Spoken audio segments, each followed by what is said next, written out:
Hello, we moved on to this phone for AKR News. Go ahead, Greg, continue.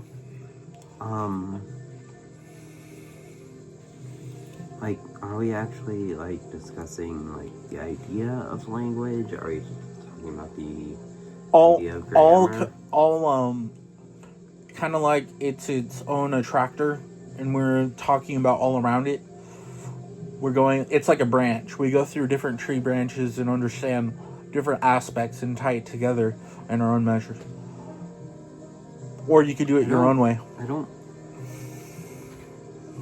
I feel like you're kind of, misunderstanding language as a whole. You're misunderstanding linguistics. Yeah, what do you mean?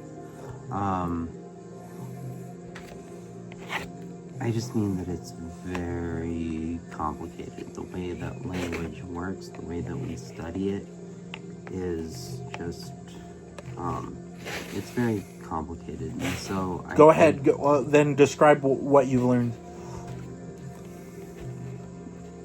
It would take a while. We have 20 minutes, or 30, or 40. Well, no, it takes several years. Okay, quick version.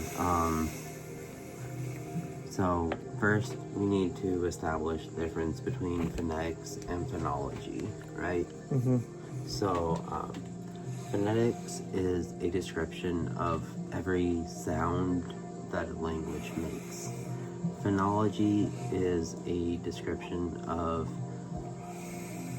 how those sounds change in certain contexts, right? So,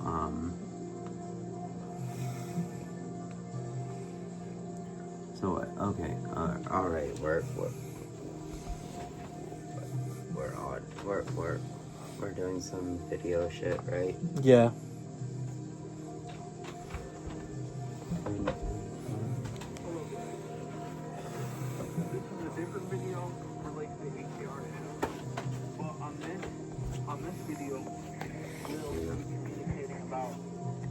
We're listening to The Milky Sea by Jeffrey Cantu Ledesma. Oh, he's really cool if you like shoegaze and ambient and I don't know. I really like him, but you should really make your own YouTube channel so you can talk. You have a lot to say. I have. So we'll upload this on your YouTube. No. Not on yours? No. Okay. I have to figure out what happened with that. So I think we should do the spit pit distinction thing, right? Spit pit. Tell me to do other ones. Okay. No. Okay. Spit pit. All right. Yes. Okay. So let's start again.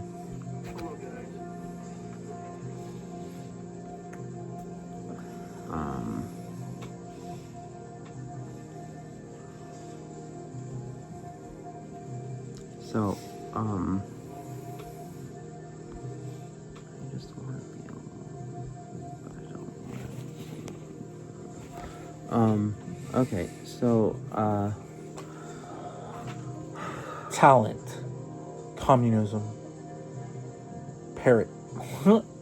yeah, no, he's getting at it. So the first thing we have is, the spit pit, Spit pit. Yeah, as you can see, spit pit. Yeah, so what this demonstrates is that, is something really interesting about the way that English, consonants work. I don't know if anyone actually gives a fucking shit about that, but, when you, when English speakers use a consonant like P, T, K, P, T, and K. When you do that, all of you native English speakers, I don't know how many of you there are, but when you speak, when you say those, when you speak those sounds, what you do is that you actually like have a puff of air that comes out after what you're saying, and that really dominates Spit. how Pit. Oh, that's weird. Pit. spit. But if you say it differently, pit, spit, pit. Yeah. Depending on how you say it.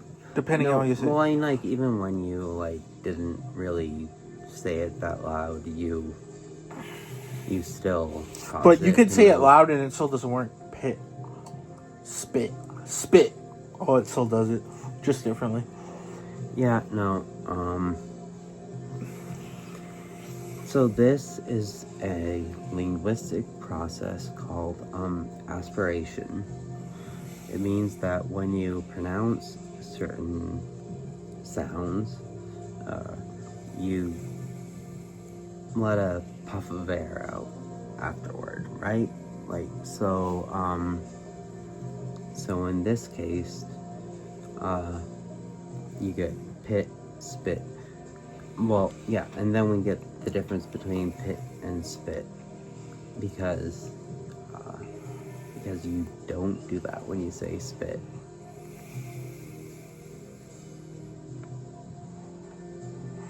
Here, Andrew. No, nothing about that.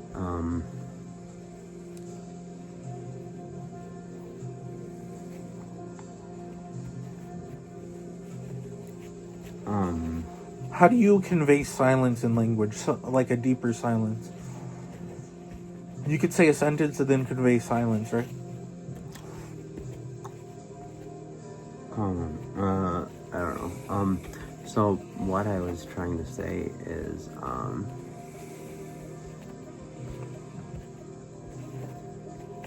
forgot. God damn it. What were you trying to get me to say? Or what was I trying to say? Okay, I'm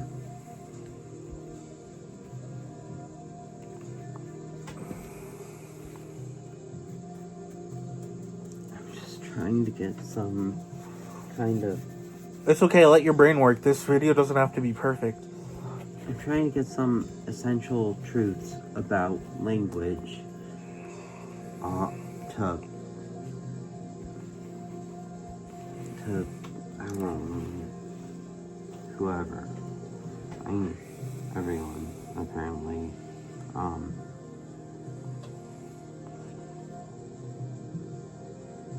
You're all great. You're watching this well. Great job.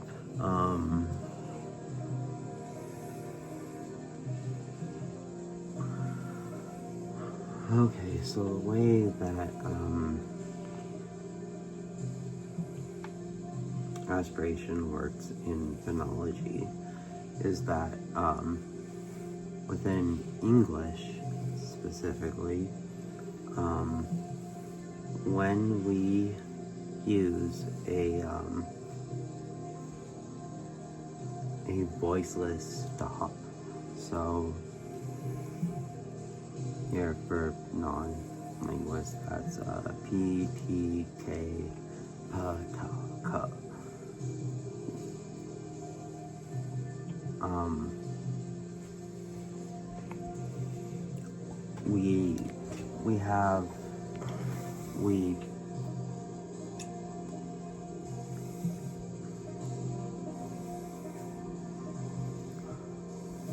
We breathe we have a certain burst of air behind behind the P, behind the T, behind the K. And so that's called aspiration.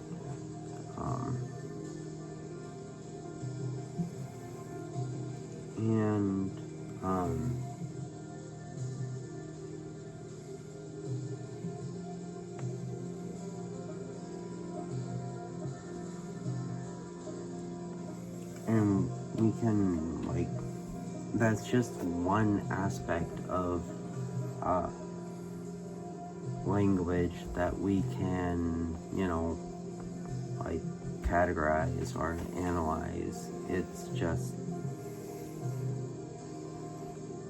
like the different theories, the different things that we can do with language. We are trying to describe language. We are trying to describe every language, and we are like, do we want this to be political? Yeah, let's make it political. Every language is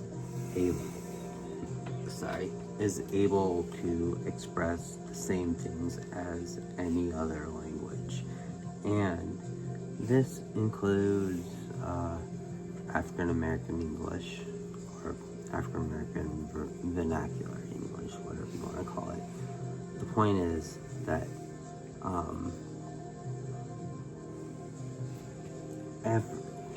every situation of language can express the same things. They just do it differently, and the different ways they do it isn't interesting. It's like how the Tower of Babel fell and all the languages got confused. That didn't really happen. It could have happened, but we can't really link one language to the other like it's the same thing. It's going to be different no matter what. Well, I mean, I think, like, I don't know, like, we can actually analyze language.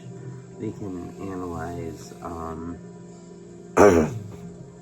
like, let's look at Spain, right? You got Spanish, and then you have Basque. So, within Spanish,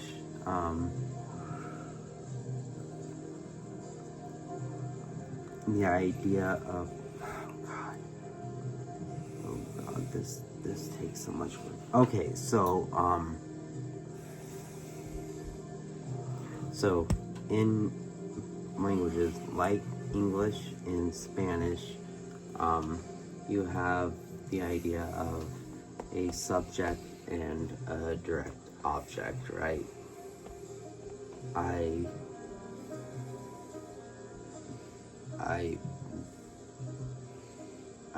kicked him,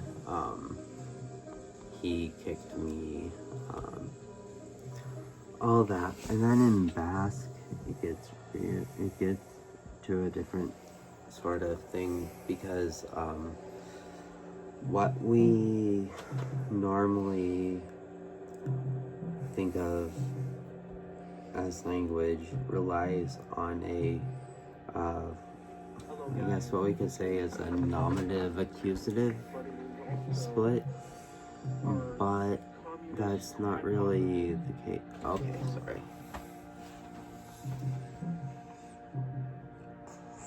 So, me and Gregory might disagree with linguistics and how it works, but I interpret it a little bit differently.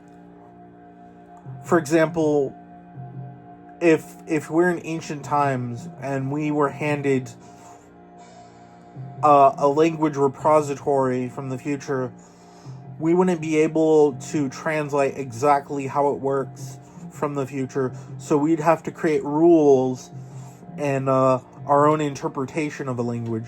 Kind of like how somebody reads English wrong and could interpret it differently. That's called error in language. No, but that's how I see it. It's called an error. Language error. There aren't errors. There are errors because people can interpret a language wrong. No. No. So you could never interpret a language wrong. What if they get the words wrong? What if they, like, read it wrong? Where do those words exist? Nowhere. Where does this wrong, where do these things they're violating exist? There's no violation then? Yeah, these are not real things. Because we could interpret English It's a any way we fucking- want. Yes, exactly. Oh. It's a fucking process. Oh, Language, like, there are moments when you can... but the thing is, our brain interprets it differently. Our brain Yes, isn't yes, language. yes. Our brain creates the error, but language doesn't have errors. We create the error because we interpret it wrong, which Yes. creates confusion with other people. And I mean, like, God, I love you, Noam Chomsky, but, like, the idea of,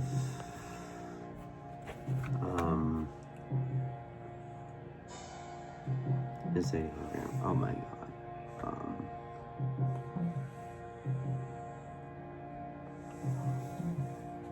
universal grammar. I don't know how much I buy that. I mean, like, I kind of get it. Universal grammar does exist. Well, no, like, But it also couldn't exist because there could be limitations. There's always limitations. well, the whole thing that Chomsky was trying to get at is that, there are certain grammatical structures that exist in everybody's mind, and that those have been genetically, like, determined. But I mean, like he makes good points, but I just don't. I love Chomsky. Sorry.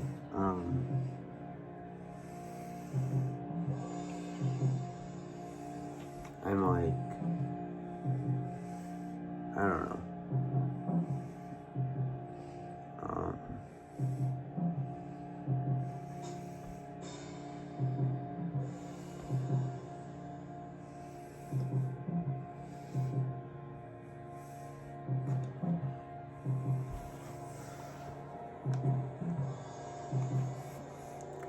There's a lot.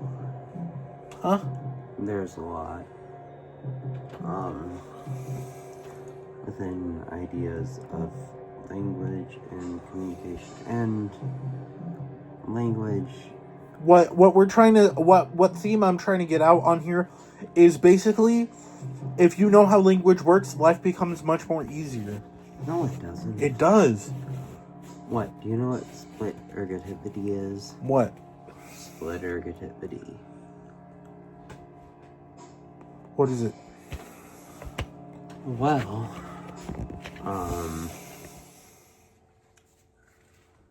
so you have, oh my God, how do I even explain? Okay, so the first part is, first you have to understand, like, ergativity, right? Mm-hmm. So, within ergative, absolutive languages, so you have,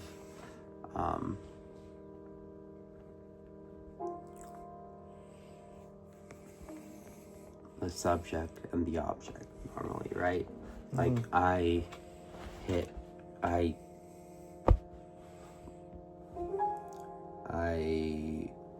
hugged him, right?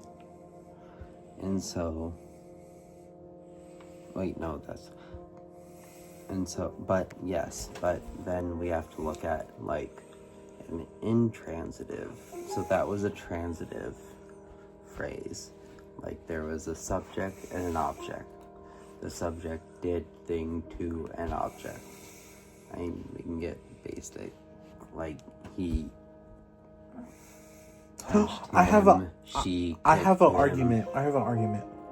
English has rules, but you said it's almost like you can interpret it any way you want. But does that mean that you can change the rules if you want to? No. You can. No, not at all. I mean, You can, but like, People do it all the time. New words come in the dictionary. People change stuff.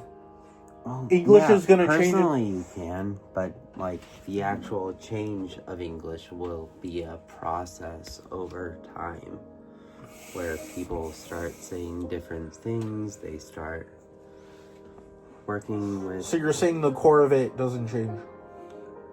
No, the core does. Like there's a blueprint for what English is. No, not at all. God fucking damn it. Okay, so people speak English in a certain way. All right. right We're gonna now.